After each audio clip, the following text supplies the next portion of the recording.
Given that 1 in 8 women will develop breast cancer in their lifetime, we need to be doing more to protect breast health, beyond screening measures alone. The good news is that functional medicine can help. Keep watching to learn why breast cancer is on the rise, what your hormones have to do with it, and how you can prevent breast cancer from developing or coming back. There are dozens of breast cancer societies and foundations dedicated to developing new treatments for breast cancer, as well as raising awareness for early screening. But there's very little mainstream attention paid to actual prevention of breast cancer beyond mammograms and self-exams. And while breast cancer survival rates have dramatically increased, for example, there are an estimated 3.8 million breast cancer survivors in the US alone, the overall incidence of breast cancer is still on the rise. In this video, I'm going to explain a few of the reasons why breast cancer rates are going up and share how a better understanding of your hormones can help you more accurately identify your risk.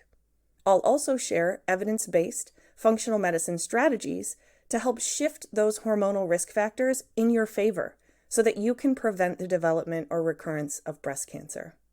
But before we dive in, you should know that there are genetic risk factors for the development of breast cancer, including BRCA1 and BRCA2 genetic variants that correlate with a higher chance that a woman will develop breast cancer. But these genes do not tell the whole story. In fact, a large majority, about 70 to 80%, of women who get breast cancer do not have a family history of the disease. That's why it's so important to be actively working to modify the risk factors that you can, whether that be lifestyle, nutrition, or environmental exposure. One of my functional medicine colleagues puts it this way: your genetics load the gun, but your environment pulls the trigger. I'm saying this because you may have been told that there's nothing concrete that you can do to prevent breast cancer, when that's just not accurate. Don't worry, we'll discuss these strategies in a few minutes. First, let's talk about why breast cancer rates continue to rise far higher than previous generations. You may already know that breast tissue is very responsive to hormones, especially estrogen. Symptoms like tenderness or swelling during different times in your cycle are examples of how your breasts react to the ups and downs of your hormones. And these kinds of symptoms can be a clue that your hormones need a checkup. Research has linked an increase in estrogenic exposure to increased risk of breast cancer. That's why the increase in chemicals in our water, food, and home environment that mimic the action of estrogen in your body is partly responsible for the increase in breast cancer incidence.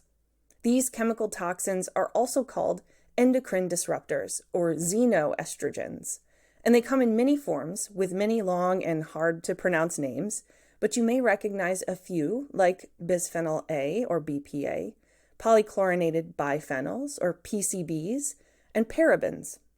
It's important to know where these chemicals are found, places like cosmetics and shampoos, food preservatives, plastic containers and bottles, and even the lining of some canned foods. Increased exposure to endocrine disruptors like these are one reason that breast cancer rates are rising.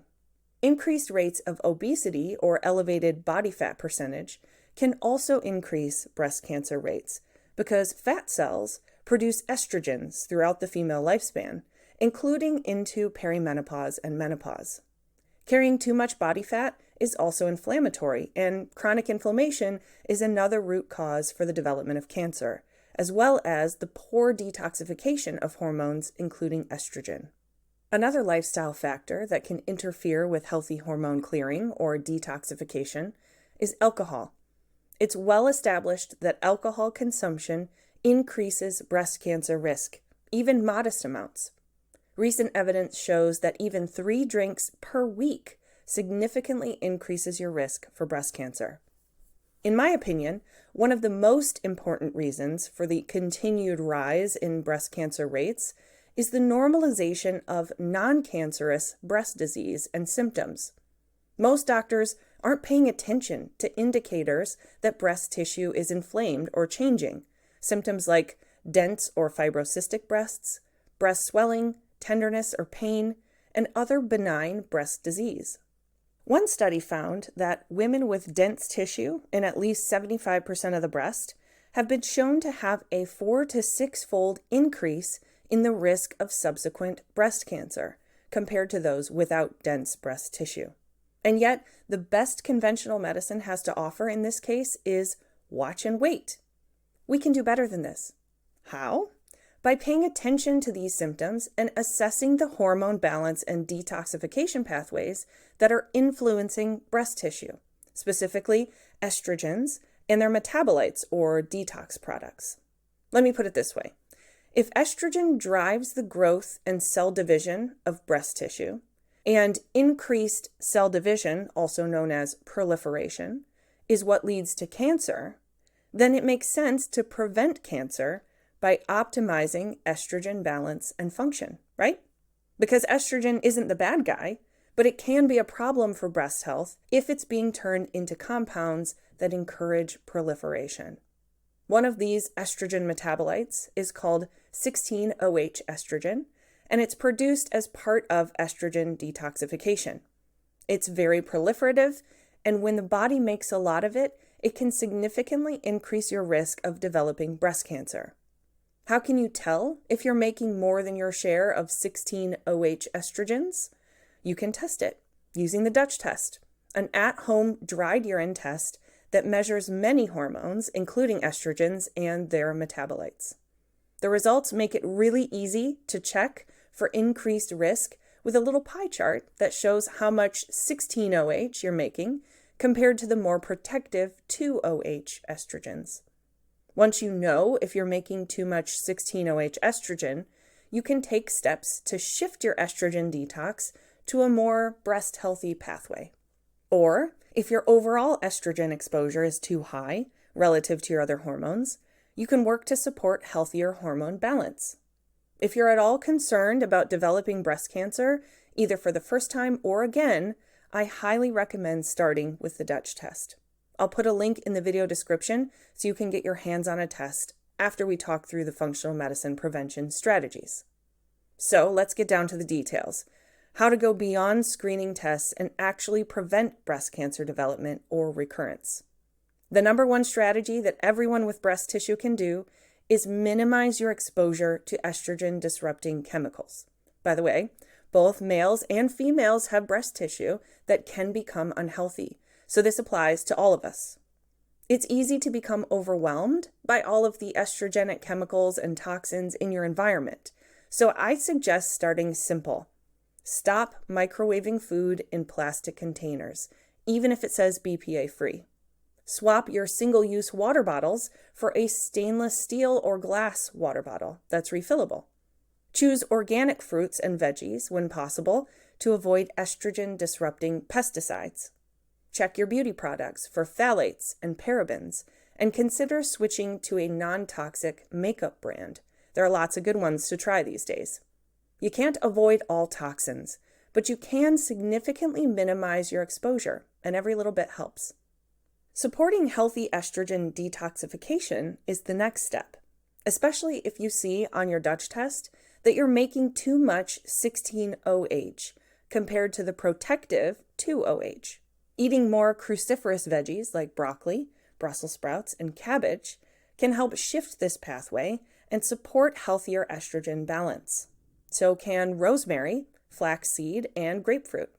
Nutraceuticals like indole 3-carbinol, or I3C, N-acetylcysteine, or NAC, milk thistle, and fish oil can encourage healthier estrogen detox pathways. I've included my favorite estrogen detoxing supplements for breast cancer prevention in my free functional breast health checklist. You can find a link to the download in the video description. It can also be helpful to make sure your estrogen is balanced by maintaining adequate levels of bioidentical progesterone.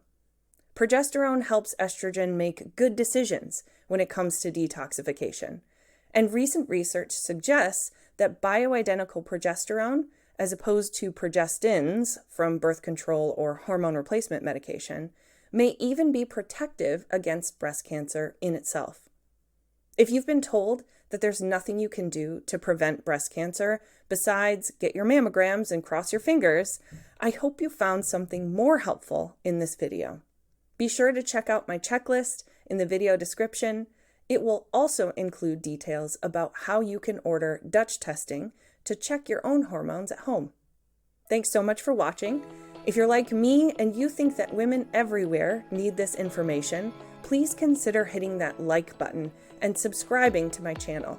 It really helps get the word out about practical, science-based options for preventing breast cancer and other hormonal issues. Thanks again, and I'll see you in the next video.